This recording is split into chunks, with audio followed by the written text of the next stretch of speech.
sallallahu alaihi wasallam.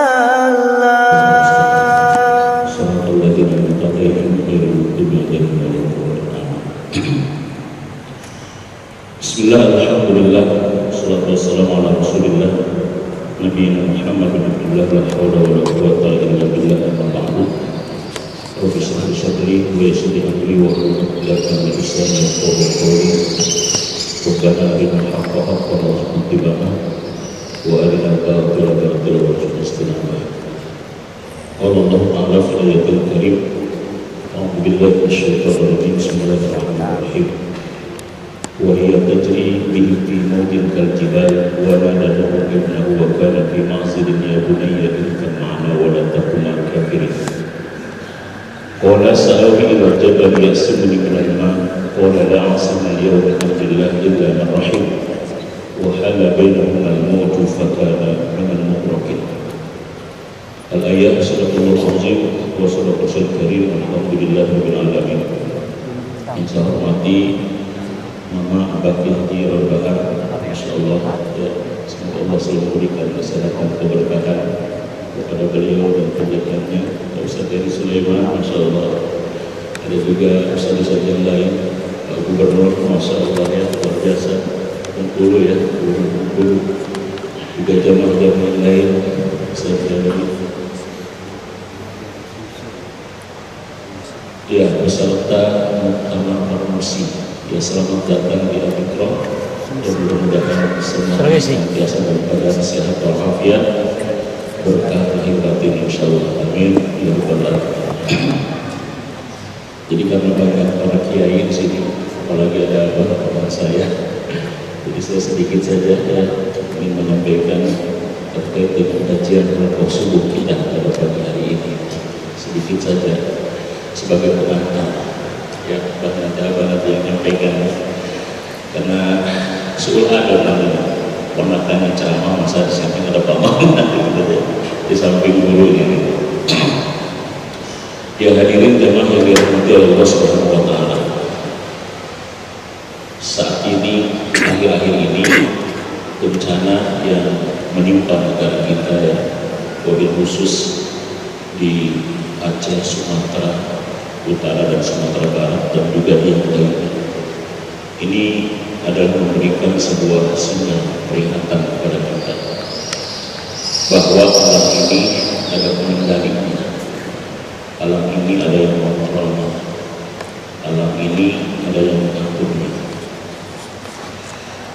Sebetulnya bencana banjir terbesar itu pernah terjadi 6.000 tahun sebelum Masehi, abad ke-60 sebelum Masehi.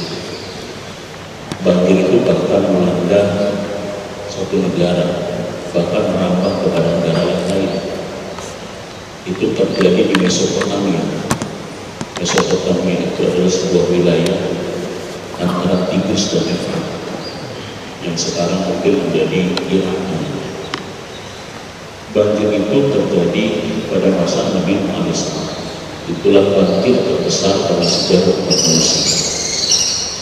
Banjir yang sangat luar biasa dalam sejarah umat manusia. Nabi Nuh diutus oleh Allah kepada kaum yang melakukan penyimpangan, yang melakukan kemaksiatan, yang melakukan pelanggaran. Kemudian Nabi Nuh diutus untuk menyadarkan mereka, untuk mengingatkan mereka sebelum mereka ditimpa bencana besar, ditimpa bencana yang sangat luar biasa. Akan tetapi saya ajakan dan dakwahnya Nabi Nuh ini tidak didengar, tidak digubris. Bahkan konon dalam sejarah selama 950 tahun Nabi Nuh itu berdakwah, itu kurang lebih cuma 80 orang saja yang ikut terhadap dakwahnya Nabi. 950 tahun yang ikut cuma 80 orang. Ini kalau dirata-ratakan berarti setiap 10 tahun itu hanya satu orang yang sadar. 10 tahun dakwah siang malam satu orang sadar, 10 tahun satu orang sadar. Ini kalau misalkan ada ustadz kayak begitu kira-kira dahinya 10 tahun baru sadar satu, jadi ustadznya pensiun gitu. Ustadznya kayaknya pensiun gitu ustadz. Sehingga saat itu akhirnya singkat cerita Nabi Nuh berdoa kepada Allah, agar Allah memberikan peringatan kepada kaum. Karena memang kaum Nabi Nuh ini kan anti terhadap dakwah, anti terhadap kebaikan. Saking antinya mereka kalau Nabi Nuh itu berdakwah, telinganya ditutup, mukanya ditutup, bahkan di belakangnya anti. Makanya bahaya yang anti terhadap dakwah itu nanti Allah yang turun tangan. Jadi lebih baik kita diperingatkan sama kiai, sama ustaz, sama ulama daripada nanti Allah yang turun tangan langsung. Karena kalau Allah sudah turun tangan untuk menyelesaikan itu, masya Allah, tidak ada yang bisa menghindari. Singkat cerita ini Nabi Nuh tidak digubris, kita kepada Allah berdoa, kemudian Allah berikan petunjuk Nabi Nuh agar menanam pohon.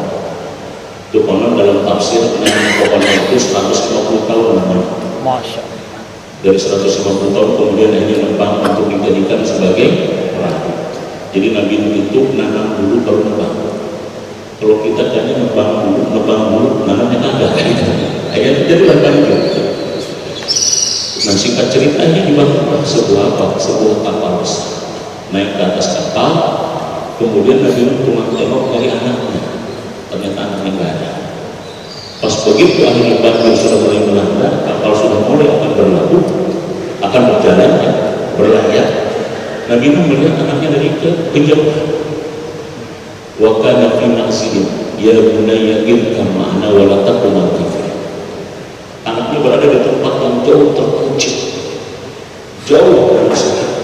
Nabi melihat, wahai anakku, ya bunayya irkam ma'ana wa la takun al-kafir. Wahai anakku, kemari, naik ke atas kapal, jangan kau bersama dengan orang kafir. Akan terjadi banjir besar, meluapkan semua yang ada. Apa jawaban anaknya itu? Qala sa'awi ila jabalin yasimuni wala la asimu min amri. Kata anaknya, ayah, kalau terjadi banjir besar, aku akan mencari perlindungan ke tempat yang paling tinggi, ke atas bukit, ke atas gunung. Ayah yang mengatakan, qala la asima min amrillah. Tidak ada yang bisa selamat pada hari ini dari perkara Allah. Ini ada dua cara pandang yang berbeda. Satu, cara pandang orang kafir terhadap bencana yang diwakili oleh tanah. Dua, cara pandang orang beriman terhadap bencana yang diwakili oleh Nabi Muhammad SAW. Jadi manusia dalam memandang bencana terbagi dua berdasarkan surat Hud surat 11 dan 42-43. Satu, ada cara pandang orang kafir, orang sekuler yang diwakili kanan, yang tidak pernah mengkorelasikan antara bencana dengan kemukaan Tuhan Allah dan perilaku manusia. Yang kedua, cara pandang orang beriman yang selalu mengkaitkan bencana dan peristiwa yang terjadi dengan Allah dan juga dengan perilaku kita.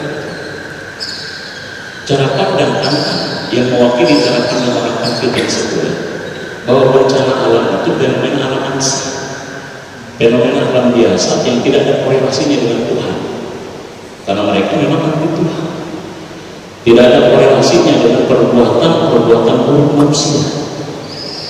Sehingga pendekatan yang dilakukan oleh Tuhan itu adalah pendekatan alamiah.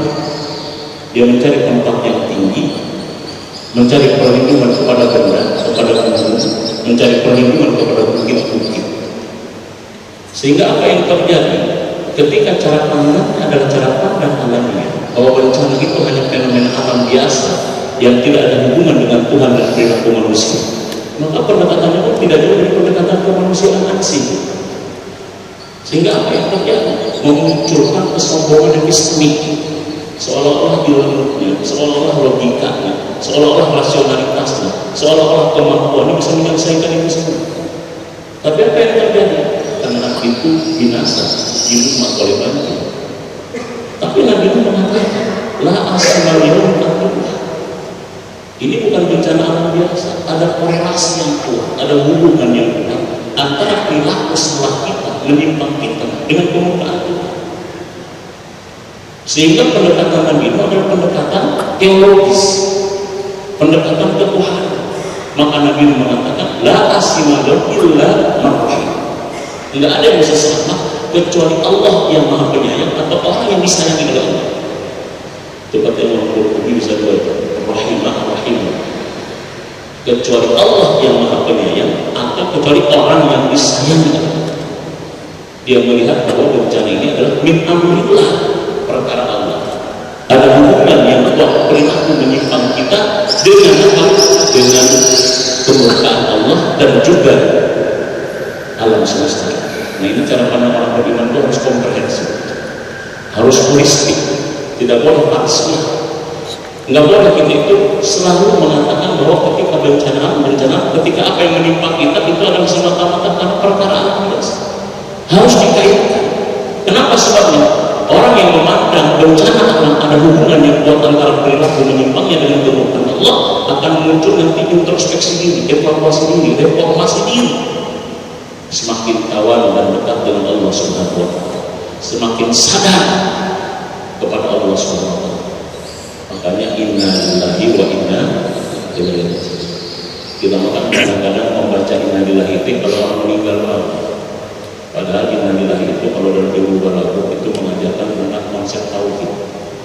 Inna lillahi itu sesungguhnya kita itu milik Allah. Ini bicara tentang kepemilikan. Ini tauhid murni. Lam yalam milki gitu. Itu lam yalam milki. Wa ilaihi raji'un, dan kita itu harus balik kepada aturan Allah tidak muslim. Jadi karena pemilik mutlaknya adalah Allah, maka ikutin semuanya dan berdasarkan aturan Allah. Kalau ingin selamat, jadi begitulah kurang lebih. Nah, ini cara pandang manusia.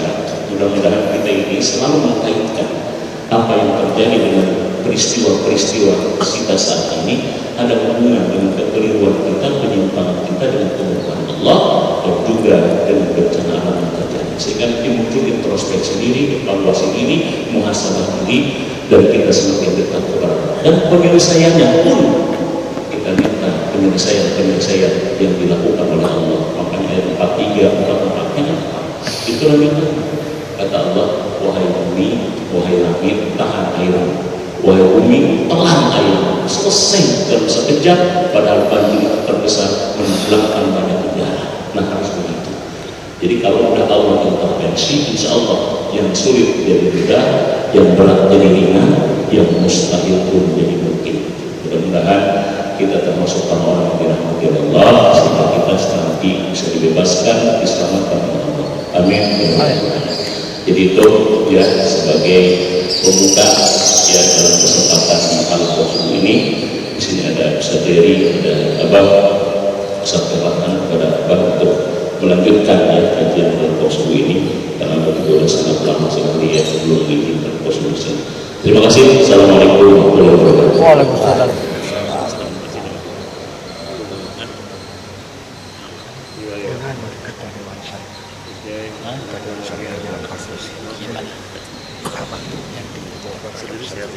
Ya tengah kita bicara. Assalamualaikum warahmatullahi wabarakatuh. Waalaikumsalam. Alhamdulillahilladzi kataba al-athar wa nasakha al-ajal wal qulub baina al-qulub wa sirrahu al-halal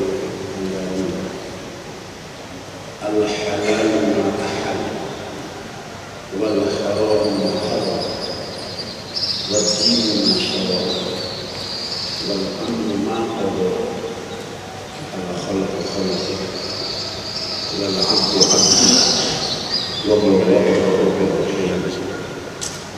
salawatullahi wa salamuhu ala sayyidina wa habibina wa syafi'ina wa maulana Muhammadin sallallahu alaihi wasallam wa ala alihi wa ashabihi wa tabi'in lahum bi ihsan ila yaumiddin.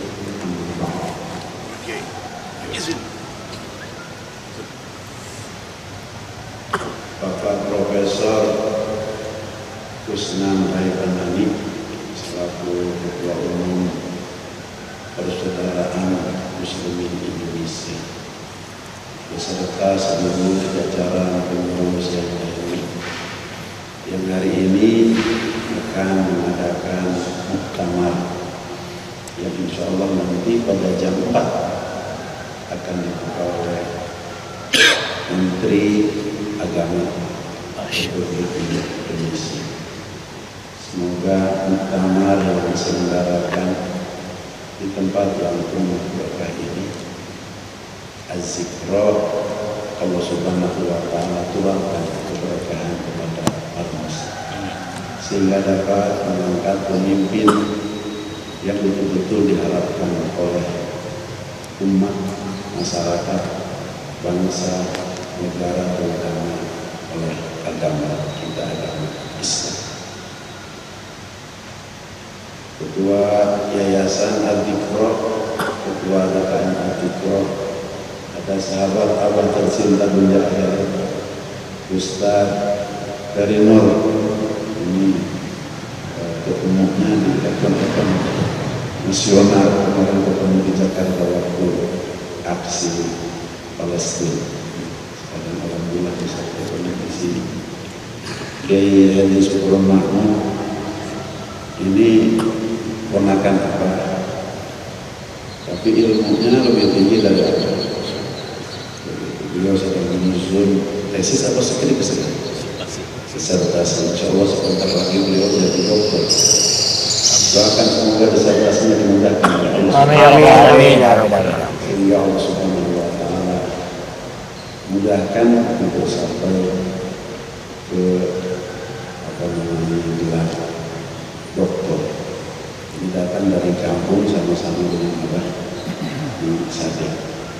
Ada gubernur Bengkulu Bapak Haji Harmi Hasan. Ada Ustaz dari abah sesungguhnya datang ke sini tidak untuk menyampaikan sesuatu apapun, tapi sedang belajar Islah diri kemarin di Masjid Darussalam di mana di Cibubur, sebelumnya di Masjid Al-Nikmah, dan terus bergeser apa sudah 3 hari dari hari ini berada di Az-Zikra. Bapak-bapak, ibu-ibu, hadirin kaum muslimin wal hadirat kaum muslimat jamaah subuh dan jamaah halaqah subuh rahimahullah. Abah terus saja ketika datang di sini, ini apa namanya, perasaan terus terang saja. Karena abah lama ngajar di sini, dan pada saat itu ada almarhum Ustaz Haji Ali bin Ilham. Kalau abah ngajar beliau di sini, dan beliau sungguh-sungguh mengikuti setiap ulama yang datang ke tempat.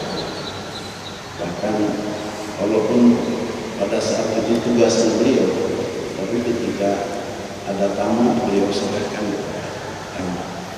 Begitu hebat ikram beliau. Sebetulnya seperti hari ini jadi contoh. Walaupun beliau ponakan apa, tapi ilmunya sesungguhnya lebih tinggi dari kita.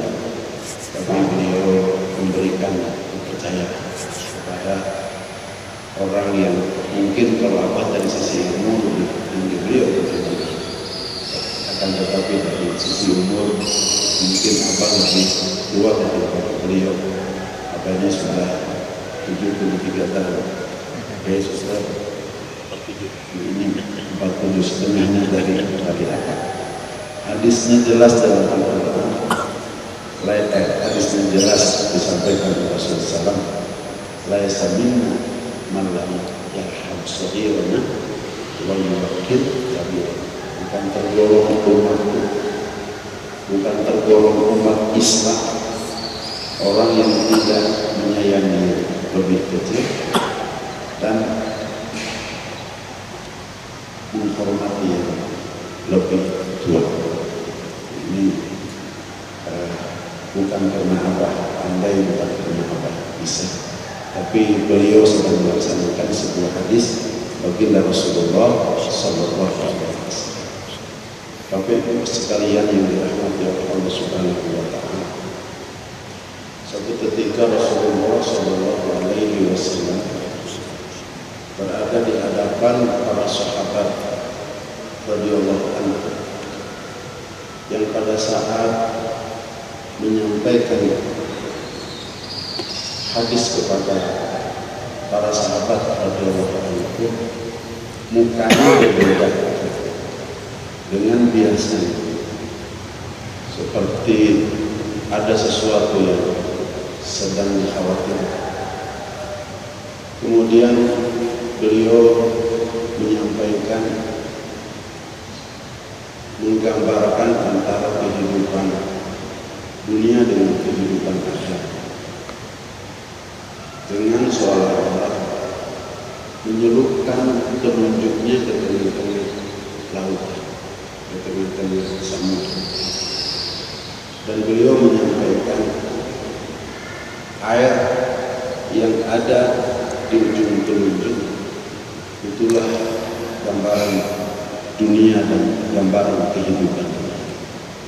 Sedangkan air yang disebut lautan itulah gambaran akhirat dan kehidupan.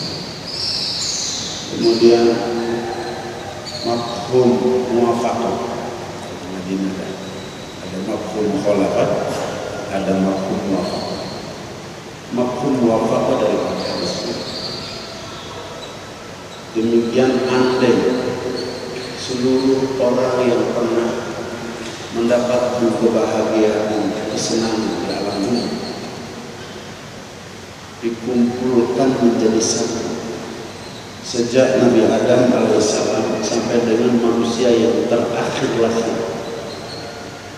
kebahagiaan, kesenangannya disatukan menjadi satu kebahagiaan, satu kesenangan. Maka kebahagiaan itu akan seperti satu tetes air yang ada di ujung bumi. Sedangkan kebahagiaan seperti air yang ada di seluruh.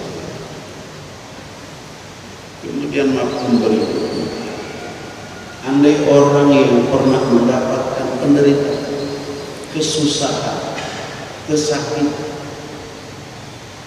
dari mulai zaman Nabi Adam alaihissalam sampai dengan akhir zaman, semua orang yang mendapatkan penderitaan, kesusahan, kesakitan itu dikumpulkan menjadi satu. Maka penderitaan, kesusahan, sakit itu akan seperti air yang ada di ujung bumi. Sedangkan kesusahan akhirat seperti air yang ada di sumur. Bahkan mafhum dari hadis ini, andai ada manusia berumur sejak alam dunia ini dibangun oleh Allah Subhanahu wa Ta'ala sampai hari kiamat, artinya usia panjang. Maka usia yang panjang itu seperti satu titik air di ujung telunjuk.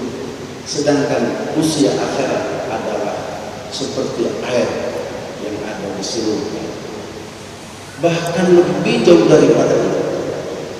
Kalau berbicara tentang usia dunia dan usia akhirat, maka usia akhirat itu abadan abadan, selama-lamanya. Ada awal, tidak ada akhir. Hidup terus menerus.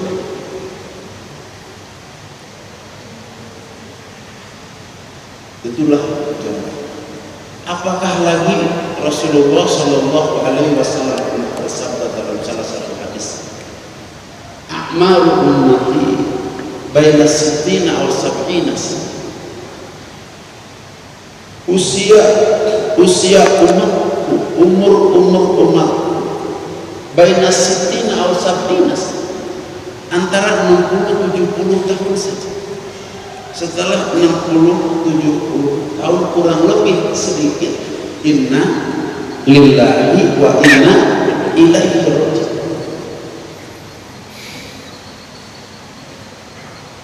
100 tahun yang lalu kita berdoa, 100 tahun yang akan datang pastikan bahwa kita sudah ya.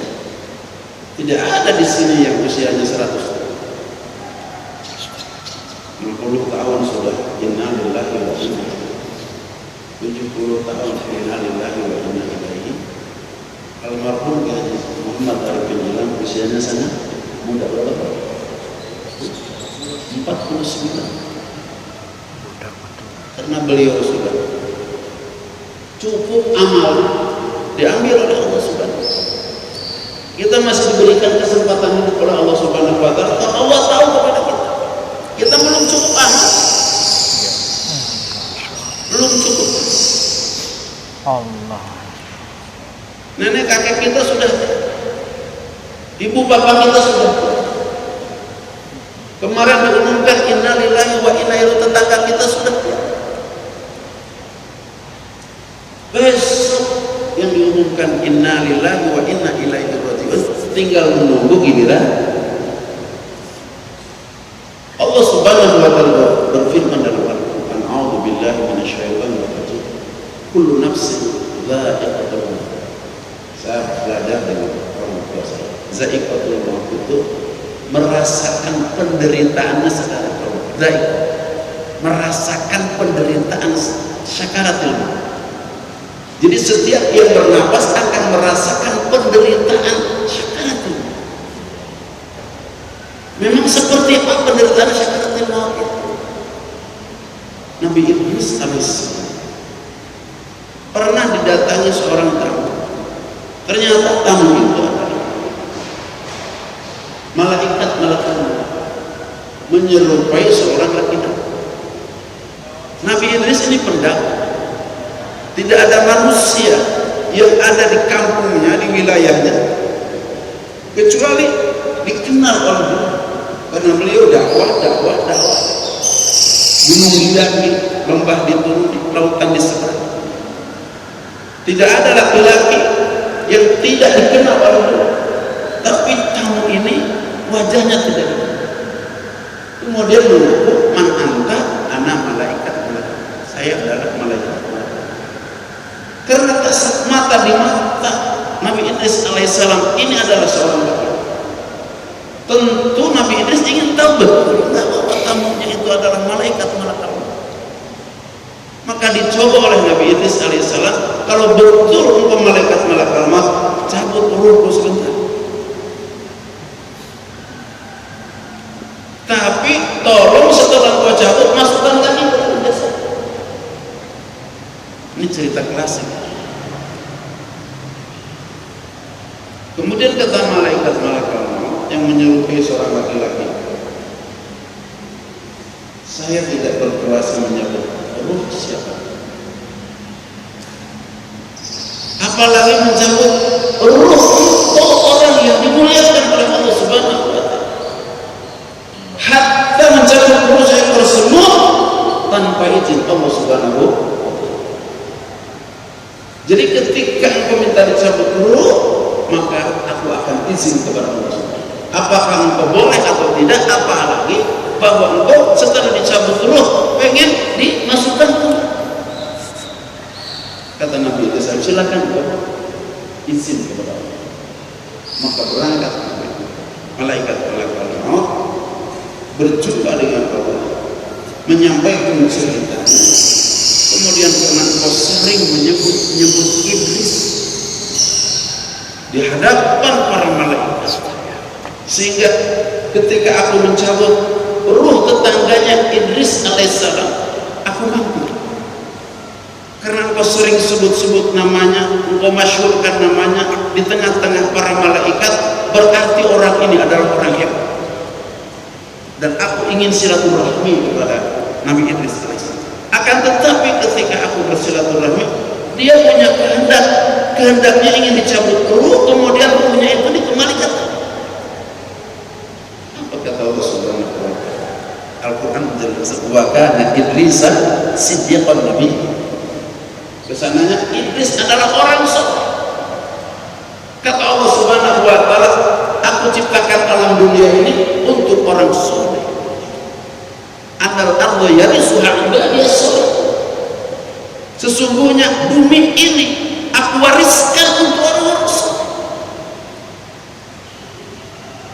Aku ciptakan surga yang nikmatnya 99%, yang megahnya 90% kali megah nikmat dunia yang disebut dengan surga, aku ciptakan untuk orang soleh.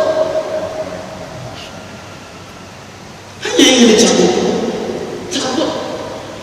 ingin dikeluarkan dan dimasukkan lagi, masukkan lagi.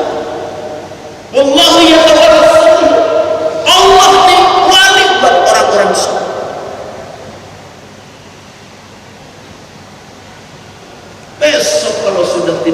orang soleh di alam kubur. Allah hancurkan dunia karena pewarisnya sudah tidak ada. Jadi berdirinya alam kubur, tegaknya langit, terhamparnya bumi, tumbuhnya rumput pohon kecil besar, berdeburnya ombak, kemudian di bawahnya ada kekayaan yang sangat luar biasa, ikan yang beraneka ragam, ada emas, ada perak, ada minyak, kemudian di gunung-gunung ada emas, ada pohon. Kenapa? Jawabannya, karena di alam dunia ini masih ada orang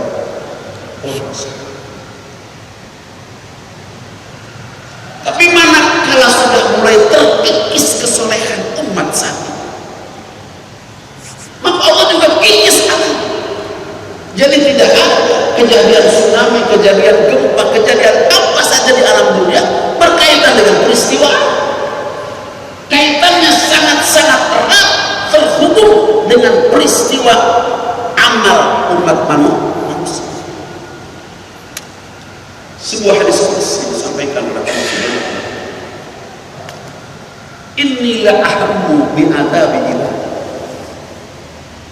Ketika aku melihat orang-orang yang duduk di kafe mengabaikan perintah salat, padahal sudah bau tanah.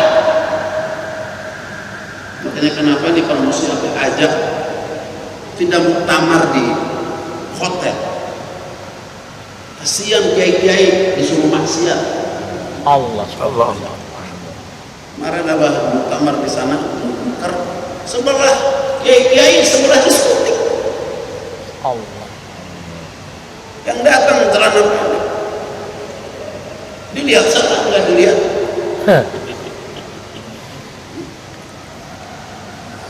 Makanya aku usulkan sama program di masjid, murah meriah, jauh dibandingkan dengan di Hotel. Masya Allah.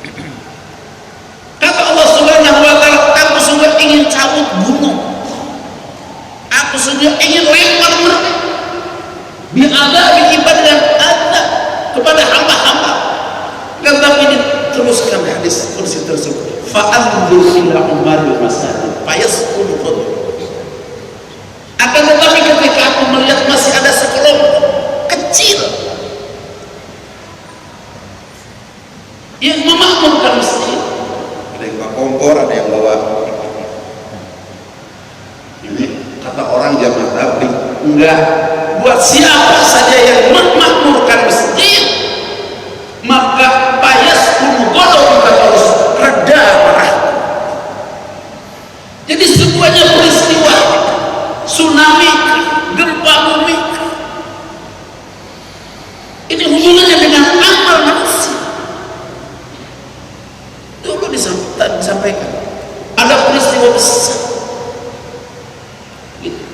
pernah banjir, yang banjir itu oleh Allah Subhanahu wa Ta'ala datangkan dari langit, dan banjir itu datangkan hujan dari pori-pori bumi. Di mana main namanya hujan dari atas. Tapi saking dasarnya kemaksiatan umat manusia, maka Allah Subhanahu wa Ta'ala segera ingin menyiksa orang-orang itu, sehingga air diturunkan dari langit, didatangkan dari bumi. Setiap pori-pori bumi mendatangkan air, sehingga dalam waktu sekejap alam ini menjadi banjir untuk menyiksa orang-orang yang tidak beriman, tidak beramal soleh. Jadi hubungannya tidak dengan peristiwa besok kiamat itu, tidak ada hubungan dengan gravitasi bumi, tidak ada hubungannya dengan apabila manusia sudah tidak ada lagi orang yang beriman, sudah tidak ada lagi orang yang beramal soleh. Jadi rusaknya lembah, tidak ada hubungan dengan gravitasi bumi, hubungannya dengan amal. Paham? Man amila shalih min dzakarin aw unsa wa huwa mu'min falanuhyiyannahu hayatan. Barang siapa yang beramal soleh dari kalangan laki-laki dan perempuan,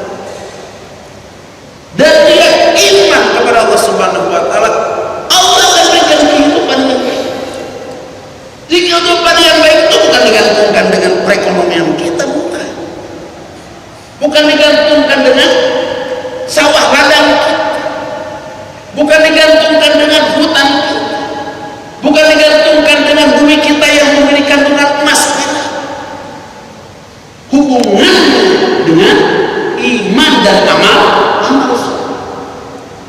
Jadi kalau kita satu persoalan belum selesai, sudah datang persoalan yang kedua. Satu persoalan belum selesai, dua persoalan belum selesai, sudah datang persoalan kedua. Tidak ada hubungan dengan kemampuan kita tidak membayar, tidak menyelesaikan. Tapi hubungannya sejauh mana iman dan amal soleh kita kepada Allah Subhanahu wa Ta'ala. Jadi kalau kita punya banyak persoalan, harus introspeksi. Berarti ada persoalan tentang iman dan amal soleh. Kalau iman, amal soleh kita tidak ada persoalan, jangankan seperti kebanyakan orang punya usaha, punya pekerjaan, punya pertanian, punya ladang, punya warung dan sebagainya. Andai miskin Pak, tidak ada jalan kehidupan sedikit. 14 dari abad yang silam Allah Subhanahu wa Ta'ala sampaikan dalam Al-Quran. A'udzubillahi minasyaitonir rajim. Wa may yattaqillaha yaj'al lahu makhrajan wa yarzuqhu min haitsu la yahtasib. Barang siapa yang bertakwa kepada Allah Subhanahu wa Ta'ala, mengamalkan setiap perintah Allah, menjauhi setiap larangan Allah, Allah akan berikan jalan dari kesulitan, makhraja. Wait, apa namanya? Bahasa Inggrisnya apa? Yang keluar problem solver. Etalah. Wa yarzuqhu min haitsu la yahtasib. Allah akan berikan rezeki dari jalan yang tidak pernah diduga. Masya Allah. Bapak Ibu sekalian yang dirahmati oleh Allah Subhanahu wa Ta'ala. Wa may yattaqillaha yaj'al lahu min amrihi yusra. Barang siapa yang bertakwa kepada Allah Subhanahu wa Ta'ala, Allah akan jadikan untuknya mudah.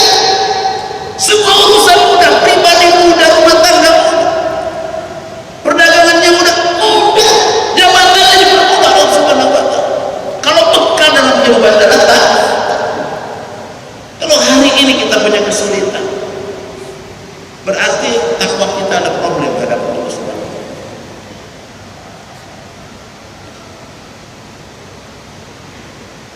Ayat berikutnya, A'udzubillahi minasyaitonir rajim. Walau anna ahlal qura amanu wattaqaw lafatahna 'alaihim barakatin minas samai wal ardh.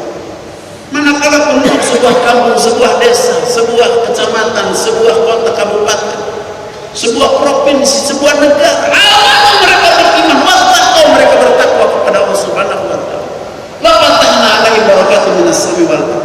Allah akan bukakan keberkahan yang datang dari langit dan datang dari bumi. Sampaikan kepada kita, kepada keluarga kita, kepada dunia. Kalau ingin berkah itu suatu nilai yang paling tertinggi, ziyadatul khair. Kalau usia kita berkah, berarti usia kita dijaga oleh Allah Subhanahu wa Ta'ala. Kalau keluarga kita berkah, keluarga kita dijaga oleh Allah Subhanahu wa Ta'ala. Kalau kampung kita berkah, kampung kita dijaga oleh Allah. Kalau negara kita berkah, negara kita dijaga oleh Allah Subhanahu wa Ta'ala. Untuk agar negara kita didatangkan keberkahan Allah Subhanahu wa Ta'ala, syaratnya amanu wattaqau. Bukan mengangkat menteri pangan, bukan mengangkat menteri perekonomian, umat manusia supaya beriman dan bertakwa kepada Allah Subhanahu wa Ta'ala. Keberkahan akan didatangkan dari langit, akan dibuka dari bumi oleh Allah Subhanahu wa Ta'ala. Mekah itu, Bapak Ibu sekalian, negara yang tidak tumbuh apa-apa. Mekah, kecuali Madinah bisa tumbuh-tumbuh ya. Mekah.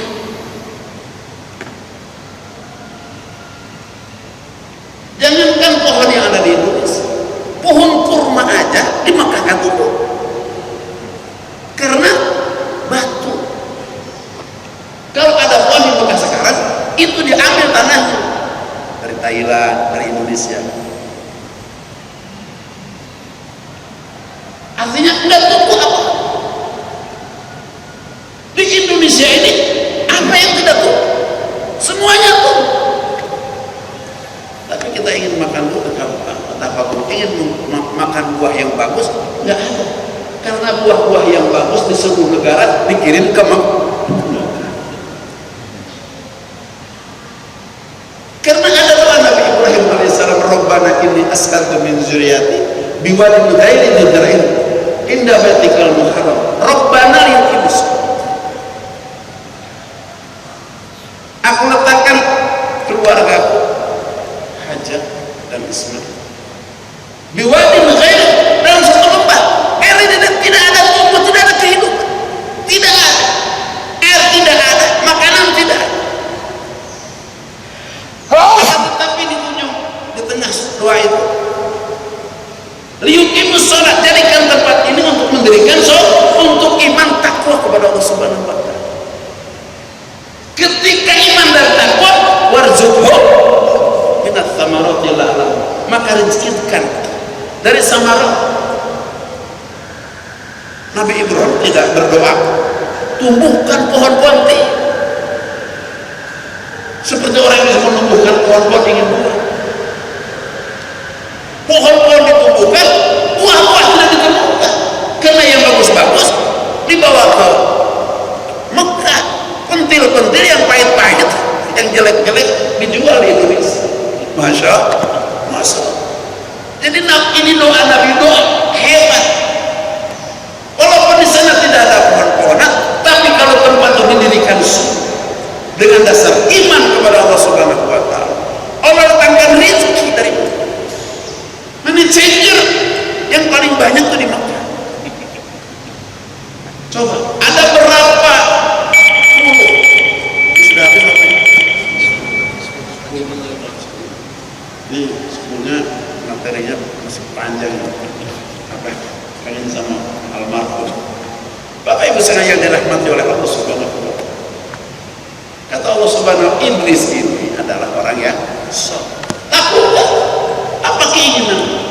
Jadi kalau kita ingin mendapatkan apa yang ingin Allah segala beri kepada kita, jadi mudah, jadikan diri kita orang saleh. Nabi Idris ingin mati dan ruhnya dikembalikan lagi. Karena kesolehannya, lakukan wahai malaikat-malaikat maut, turun dicabut, habis dicabut dimasukkan.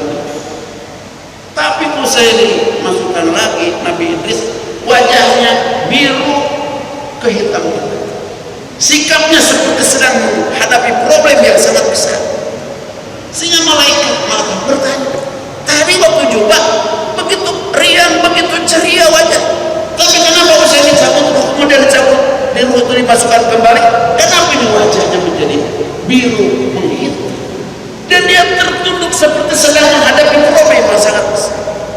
Sehingga Nabi Idris terpaksa harus bertanya kepada Nabi Idris alaihissalam, malaikat-malaikat maut harus bertanya kepada Nabi Idris alaihissalam. Dan rupanya Nabi Idris sering juga cabut nyawa, tapi nggak pernah tahu bagaimana rasanya dicabut, sehingga bertanya belajar kepada Nabi, wahai Idris, sampaikan kepada aku sesungguhnya peristiwa dicabut ruh itu seperti apa. Nabi Idris alaihissalam belum lagi menjawab tentang bagaimana peristiwa dicabut ruh itu, air matanya sudah mengalir, basah pipinya, basah jenggot, terseguk-seguk di hadapan malaikat-malaikat, sehingga malaikat waktu keheranan dan keluar dari lisan Nabi Idris alaihissalam, wahai malaikat, kalau engkau ingin tahu bagaimana sesungguhnya peristiwa dicabut ruh, aku ingin gambarkan kepada engkau seolah-olah engkau menebar pohon. Pohon itu penuh dengan dahan dan ranting. Pohon itu penuh dengan duri. Dan setelah engkau tebang, engkau masukkan di bokong, tembus di ubun-ubun. Setiap dahan ranting mengikat usus urat. Setiap duri menjunjung dagingku. Kau tarik dengan tenaga yang sangat kuat. Wallahi aku tidak pernah menderita. Aku merasakan sakit sesakit itu, saking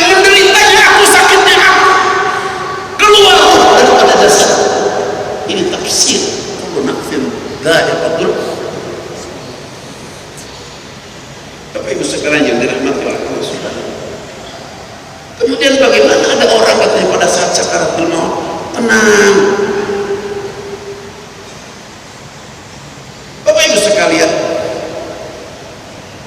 proses peristiwa dicabut ruh itu tidak ujung-ujung malaikat maut datang kepada Fulan bin, tapi datang dulu malaikat Jibril alaihissalam mengkabarkan kepada Fulan bin Fulan bahwa si engkau sampai di sini. Dan malaikat ini mengkabarkan engkau bahagia, dikasih usia, dipakai taat ibadah. Yang namanya manusia punya salah, engkau susul dengan istighfar dan tobat kepada Allah Subhanahu. Engkau diberikan harta, engkau tasarrufkan sesuai dengan kehendak Allah. Zakat, infak, sedekah. Engkau punya keluarga, dijaga keluarga, sehingga engkau punya keluarga yang sakinah, mawaddah. Bagaimana gambar kehidupan engkau nanti di akhirat? Dibuka sayap malaikat Jibril sebelah kanan. Coba oleh engkau tengok ke sebelah kanan, kata malaikat Jibril. Ditengok Bapak Ibu sekalian yang dirahmati Allah Subhanahu wa taala, kehidupan yang sangat menyenangkan. Kehidupan yang sangat indah. Bisa dibayangkan 99% keindahan, kemegahan dibandingkan dengan keindahan, kenikmatan dunia. Ada kehidupan di alam surga. Awal mula kematian sesuatu yang menakutkan, tapi setelah melihat gambar kehidupan dia di alam surga, dia menjerit kepada Allah Subhanahu wa taala, qaddimuni, segerakan kematian aku ingin segera masuk ke dalam tempatku di surga. Bukan dicabut ruh, tidak sakit, akan tetapi malaikat Jibril memanggil malaikat segerakan kau cabut ruh hamba Allah Subhanahu. Dicabut, bukan dicabut ruh, tidak sakit, akan tetapi karena sedang berbarengan matanya nonton kehidupan dia nanti di surga, sehingga tidak terasa. Dicabut ruh itu pada yang sakit luar biasa, seperti digambarkan oleh Nabi Idris alaihissalam. Berbeda dengan Fulan bin Fulan yang kedua. Sebentar lagi kata malaikat Jibril, aku akan meninggal dulu. Aku ingin sampaikan kepada engkau, aku menyayangkan engkau diberikan kesempatan Allah Subhanahu wa taala dengan panjang umur 60-70. Kayak abah rupanya abah sedang diberikan peringatan oleh, tapi engkau sia-siakan tidak dipakai tua, tidak dipakai ibadah. Engkau gemar maksiat, berbuat dosa, engkau tidak banyak istighfar, tidak banyak tobat kepada Allah Subhanahu wa taala. Engkau dikasih harta kekayaan, engkau hambur-hambur. Coba engkau tengok gambaran kehidupan engkau di sayap sebelah kiri. Dibuka sayap sebelah kiri malaikat Jibril. Gambaran kehidupan yang sangat menyakitkan. Bisa dibayangkan, ada seluruh orang yang pernah menderita di alam dunia, maka seperti satu tetes air di laut. Akan tetapi gambaran penderitaan alam akhirat, nerakanya Allah Subhanahu wa taala, 99% penderitaan. Bisa dibayangkan betapa pedih menderitanya neraka, sehingga ia menjerit kepada Allah Subhanahu wa taala, tangguhkan ya Allah, tangguhkan ya Allah, tangguhkan ya Allah. Sampai ia ngomong kepada Allah Subhanahu wa taala, laula akhartani ila ajalin qarib fa asaddaqa wa aqum minas shalihin. Min babi takil jud wa idatul qul. Ini kalau nanti jamu dijawab nih, ada orang yang aku sodako ini, jadi seolah-olah kalau sodako saja bisa menyelesaikan persoalan. Bohong. Min babi takil jud wa idatul qul, karena ibadah yang paling susah mengeluarkan harta. Ini maaf nih, ini supaya paham ngajinya. Jadi artinya, kalau engkau berikan waktu kepadaku sebentar saja, aku akan sedekahkan diriku untuk taat ibadah kepadamu. Aku akan sedekahkan keluargaku seperti bagaimana Ibrahim sedekahkan anaknya dipotong, sehingga anakku akan dipukul untuk sholat, anakku akan dihardik untuk sholat. Juga ada yang engkau berikan harta, akan aku jual semuanya, wa aku minas sholihin, sehingga aku tergolong orang-orang yang soleh. Mudah-mudahan kita semuanya menjadi orang-orang yang soleh. Waktunya hanya sebentar. ini dibagi dua dong, syukuran mudah-mudahan yang sedikit ini menjadi pencarian kepada kita semua. Kita di alam ini disebutkan ikmal dunya karena kata Aisyah wa amal akhirat karena kata berbuatlah untuk akhiratmu seolah-olah kamu akan mati besok. Kalau kita akan seolah akan mati besok, kamu mati besok, kira-kira kita ngapain sekarang? Ngapain ayo? Pasti telat dan berbuat untuk duniamu seolah-olah akan hidup selama. Ini hadis bukan hadis keseimbangan. Ini hadis justru untuk kita berbuat untuk akhirat sebanyak-banyaknya. Tinggalkan dunia setinggal-tinggal. Karena seolah-olah akan hidup selama. Namanya dari surga nanti saja, untuk akhir dunia mah nanti saja. Untuk akhirat sekarang. Akan tetapi tolong, ini konsep dan matematiknya Allah Subhanahu wa Ta'ala. Barang siapa berbuat untuk akhirat, berbuat untuk akhirat, maka dunia akan diberikan oleh Subhanahu wa Ta'ala. Nanam padi, keceng pasti tumbuh. Nanam padi, genjar pasti tumbuh.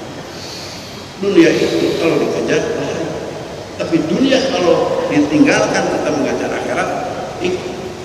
Karena dunia itu seperti bayang-bayang. Bayang-bayang itu dikejar akan nah, tapi kalau bayang-bayang ditinggal lari, ikut kemana? Makanya kiai jangan salah. Walaupun nggak punya besar, walaupun nggak punya sawah, walaupun nggak punya pekerjaan, tapi istrinya cantik, rumahnya gedung, dari bilang nggak punya usaha. Kemudian sawahnya banyak, istrinya banyak. Yuk kita berbuat untuk akhirat. Berbuat untuk ada nama waya kemajmuin. Wa qala fi sunnatul mu'minin bin jannatin na'im. Aku berhada pastinya wal ghafurur rahim. Subhanallahi wa bihamdihi. Subhanallahi wa bihamdika asyhadu an la ilaha illa anta astaghfiruka wa atubu ilaik. Subhana rabbika rabbil izzati amma yasifun wa salamun alal mursalin. Walhamdulillah. Syukur, terima kasih waktunya. Wassalamualaikum warahmatullahi wabarakatuh. Waalaikumsalam warahmatullahi wabarakatuh. Ini ponakan ini. Tapi lebih pintar beliau. Apa di sekolah tuh?